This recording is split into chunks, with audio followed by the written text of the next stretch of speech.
ಏನೇ ನಿಜವಿರಲಿ ಮತ್ತೇನೆ ಸುಳ್ಳಾಗಿರಲಿ, ನಾನೆನಿಪ್ಪಾತ್ಮ ಒಂದಿರುವುದನು ಭವಿಕ. ಹಾನಿಗಾವಾತನಾತ್ಮವನು ಮಂಕೆಡಹದಿರು, ಧ್ಯಾನಿಸಾತ್ಮದ ಗತಿಯ ಮಂಕುತಿಮ್ಮ.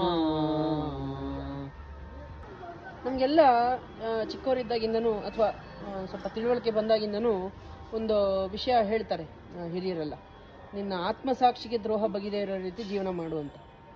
ಅದನ್ನೇ ಗುಂಡಪ್ಪನವರು ಇಲ್ಲಿ ಹೇಳ್ತಾ ಇದ್ದಾರೆ. ನಾವು ಏನೇ ನಿಜ ಹೇಳಲಿ, ಸುಳ್ಳು ಹೇಳಲಿ, ಏನಾದರೂ ಆಗಲಿ, ನಮ್ಮ ಒಳಗಡೆ ಇರೋ ಆತ್ಮ ಇರುತ್ತಲ್ಲ, ಅದಕ್ಕೆ ಒಂದು ಅನುಭವ ಸರಿಯಾಗಿ ಆಗಬೇಕು. ಅಂದರೆ ಅದಕ್ಕೆ ಎಲ್ಲದೂ ಕೂಡ ಗೊತ್ತಾಗ್ತಾ ಹೋಗಬೇಕು ಅಂತ. ಅದಕ್ಕೆ ನಾವು ಒಳಗಿರುವಂತಹ ಆತ್ಮಕ್ಕೆ ಯಾವತ್ತೂ ದ್ರೋಹ ಮಾಡಬಾರ್ದು.